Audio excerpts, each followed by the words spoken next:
Hey man, just giving you a quick call. I just wanted to let you know that you are so close, dude. You're so much closer than you think. A lot of these big goals that we've had and these big aspirations, they're right around the corner for you, dude. So you just cannot give up. So stoked for you to see this. P.S. We bought a Lambo. So keep going, bro. We'll talk soon. Peace.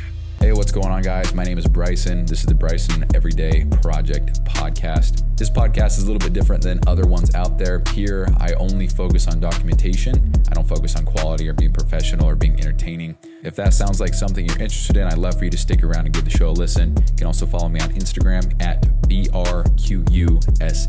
Thank you so much. Here's the show. So in the process of making the financial metrics database, I have realized that there's still a handful of things that I need to track. And it's kind of frustrating because you think you're so close to finishing a part of something, and then you realize that that's not the case.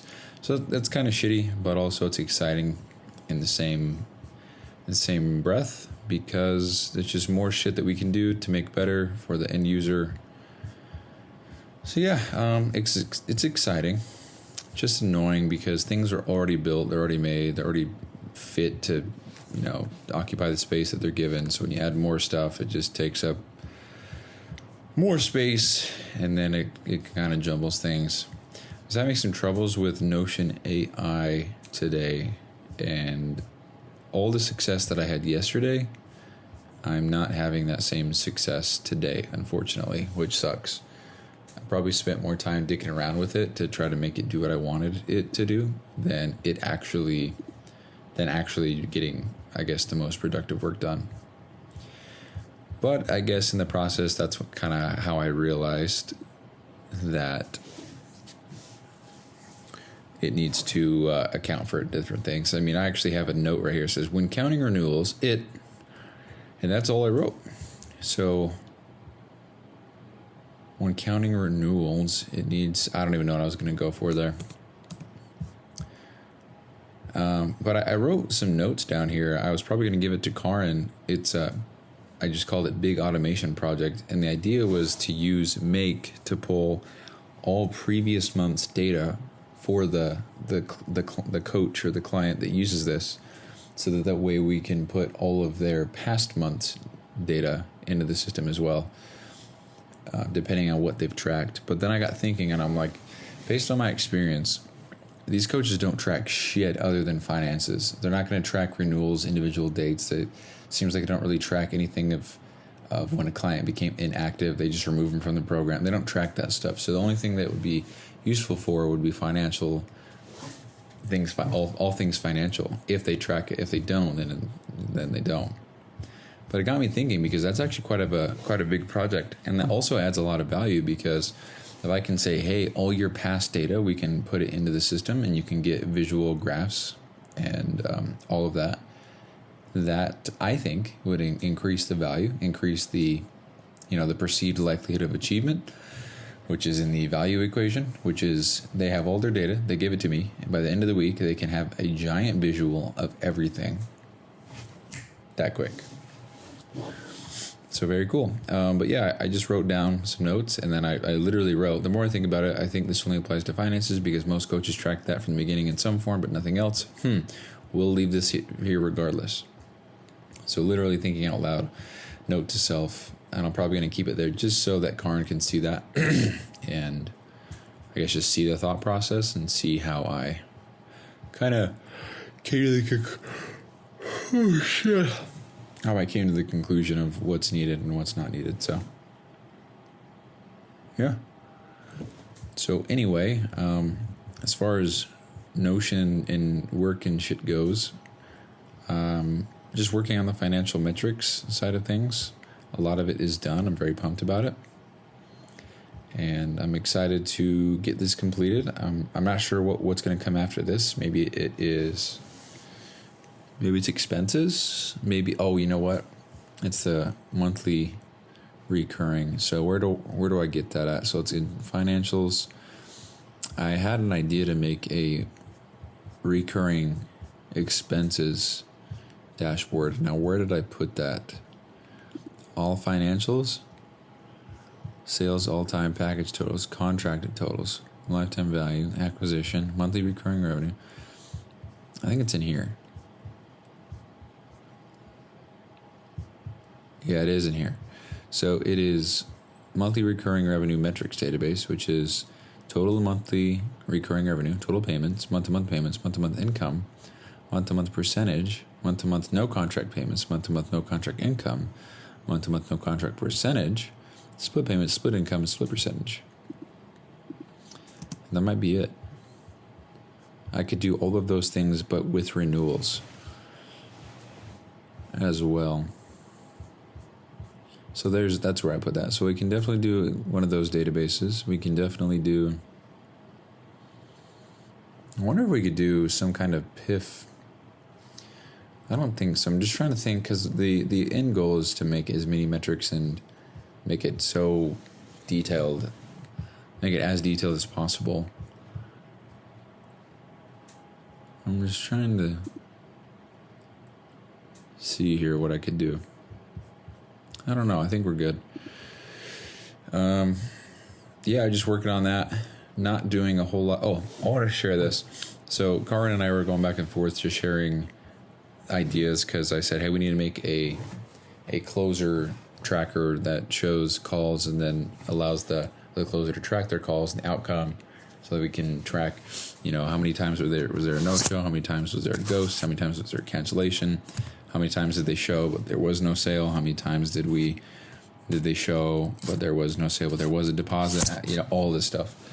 And it's very simple, because it's all automatic. The client comes in from Calendly or something like that, the information gets put into the system, and then from there you just click a button that says, hey, sold or not sold, and something pops up that says, okay, evaluate, click the things that you need to click. So, sale, or I guess showed up, no sale, showed up, sale, paid in full, whatever, and then that's it. So it's very simple, very straightforward.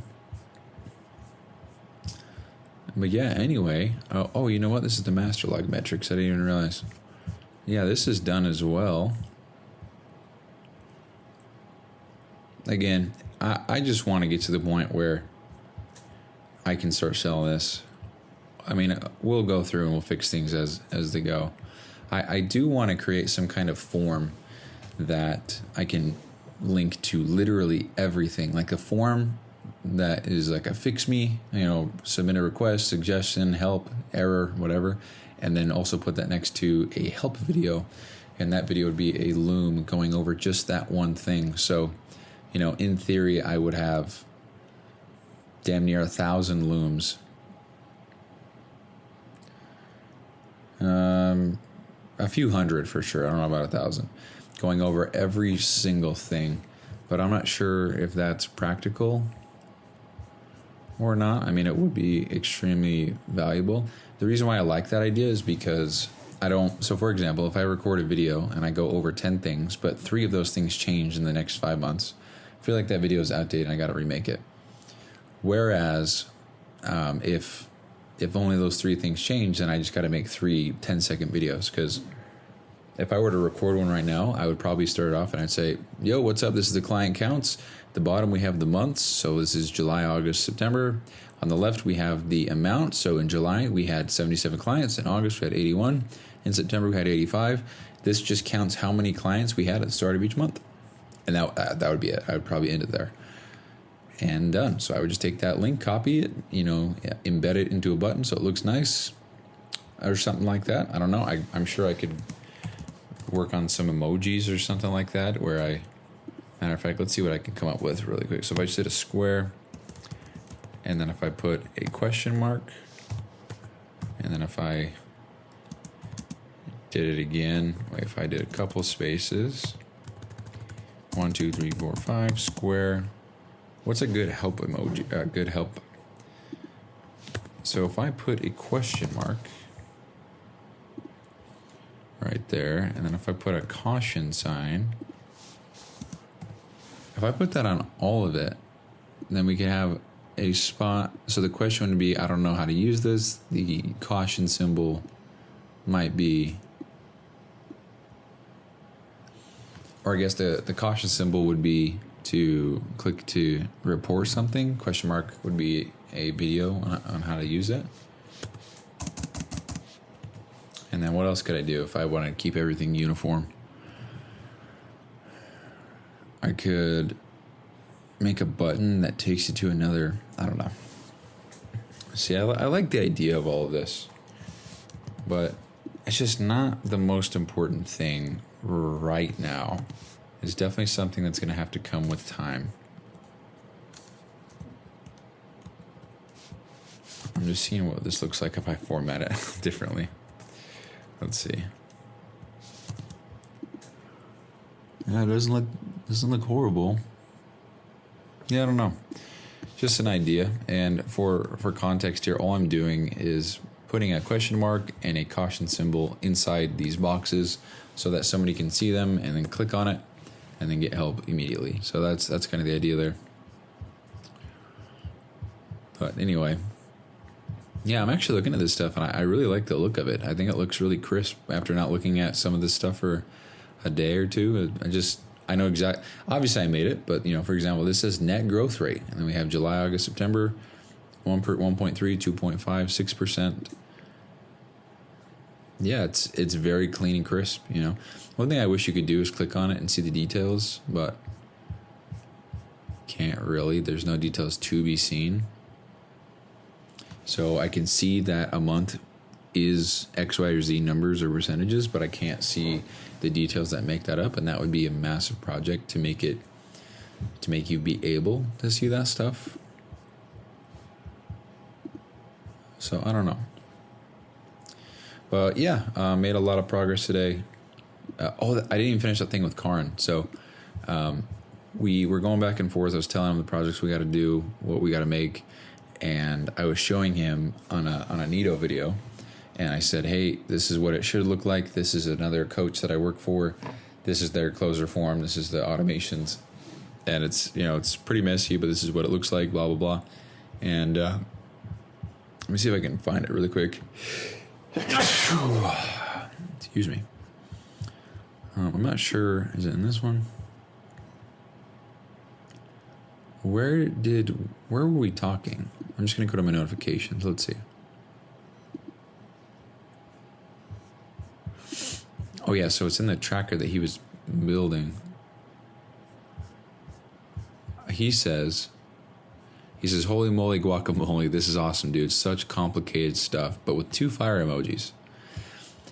And that gets me fired up, because for him to see this and read it and then say, oh, this is awesome, such complicated stuff, hell yeah, kind of thing, that's awesome. That gets me fired up, because somebody on the team is as excited to do this shit as I am.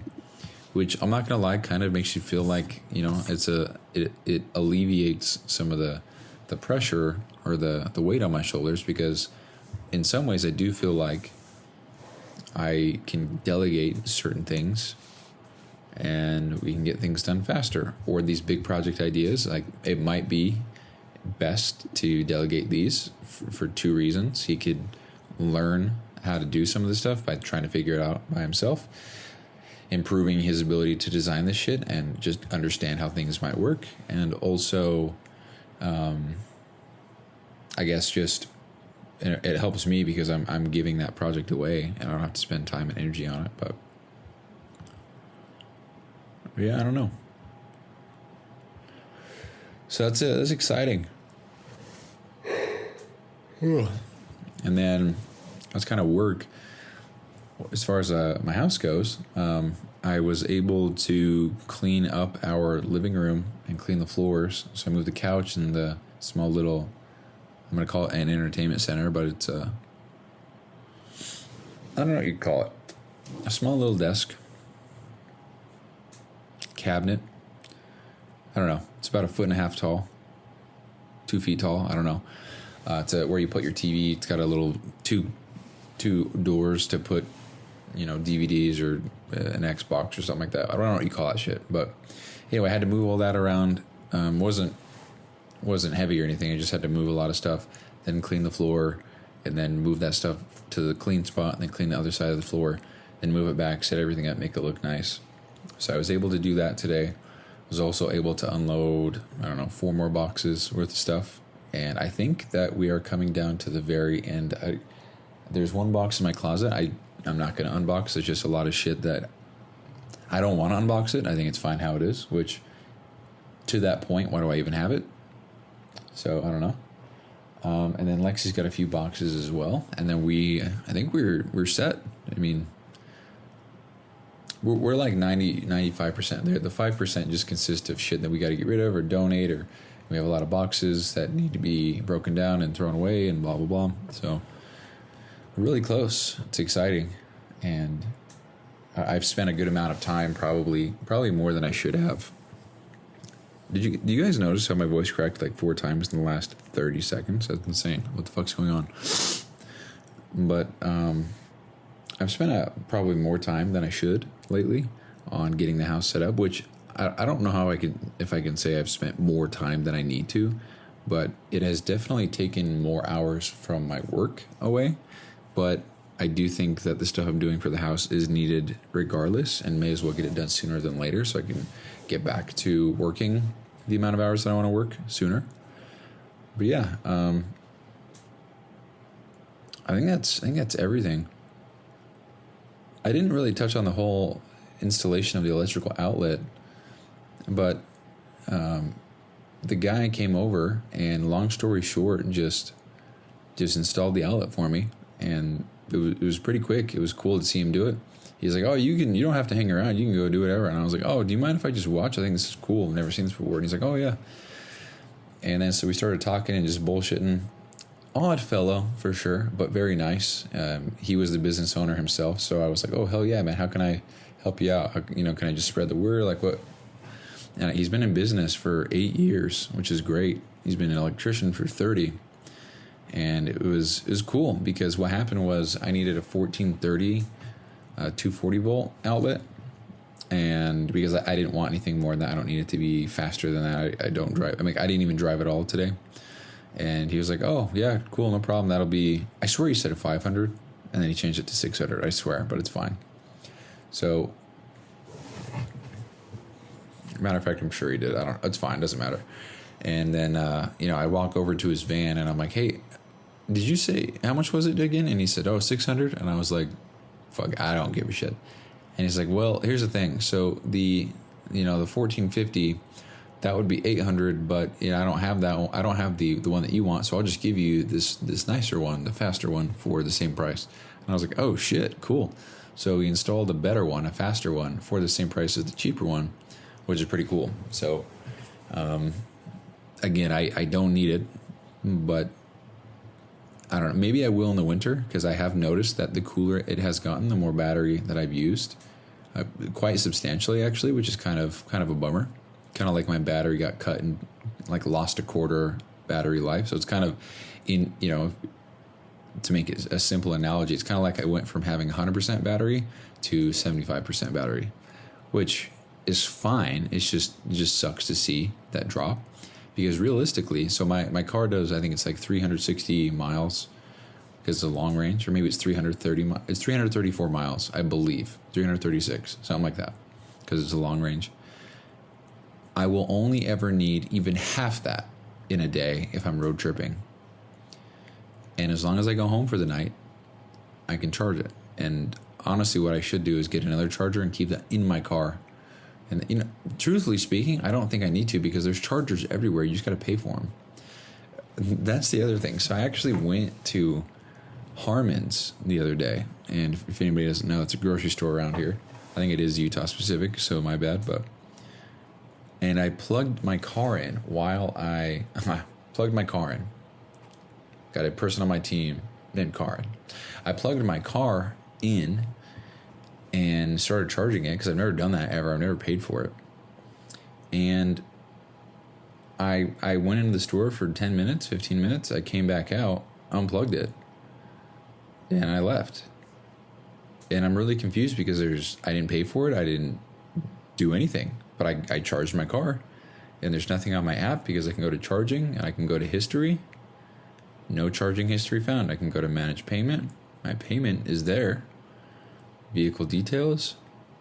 I don't even have my vehicle details. Membership.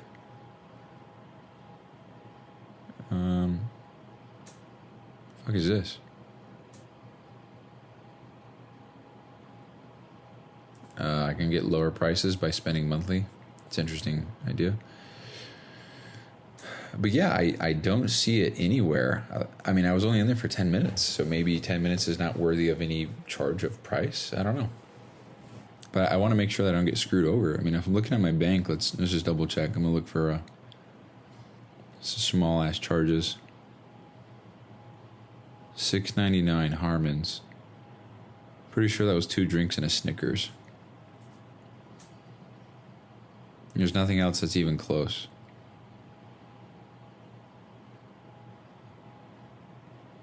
I don't know.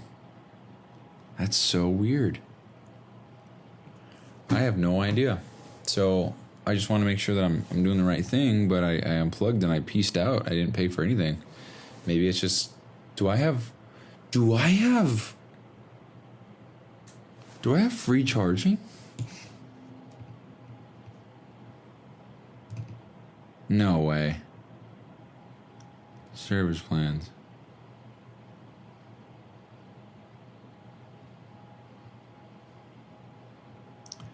Where is it? Accessory software manage.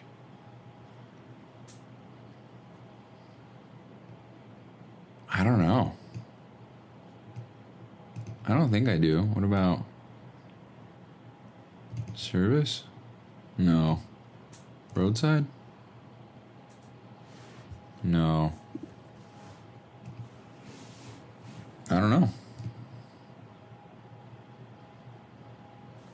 I have no idea. That's so weird. Well, anyway, I charged my car but didn't pay for it, so yeah. So the other thing that happened was we were trying to get my car to hook up with the garage door opener, and we were able to figure that out. But it was so funny because he fixed it almost instantly, and I thought that was cool. But he fixed it the wrong way. So previously, when I would just approach my garage with my car, it would ping because it knows that my garage is there, but it wouldn't open and it wouldn't shut. And even when I tap it, it wouldn't open, wouldn't shut. And then he did something instantly to where when I would tap the button, it would literally turn the lights on and off 2 times. It would and then it would stop. And I was like, whatever you just did, that's what we need to do, but for opening the garage door. So whatever you did is farther than I've gotten, just do that again. And he probably spent 20 minutes, I don't know, probably spent 10 minutes installing the actual outlet that I paid him for, and then 40 minutes fucking around with the garage door opener for my car that doesn't pertain to his job at all. It's just software with my car. And so he got that set up, and it was funny because we were just going back and forth. Yeah, it's a funny concept to think that he made my garage door opener. When you click it, it turns the light on. That's a setting. Why would anybody want that setting? That's so funny to me. So we got that sorted out, figured out. He left, got the outlet, plugged in my car, everything's good. And then I put these little coat hanger rack thingies on the wall just to hold my charger and then Lexi's charger as well. And then I even got this mirror and I put it in the corner of the garage so that when we're pulling in forward, we can see how close we are to the wall. And I actually did a pretty good job. And I'm not going to lie, it makes me want to build more shit. You know, I'm using a drill and tools and shit that I don't even know the names of, but it's fun. Who knew, huh? Yeah, anyway, I think that's it. I think I'm going to end the show. So that's everything. I think that was 7:15. So I have 2 more weeks until we're at the 2-year mark. That's insane. All right. That's it for now. Bye-bye.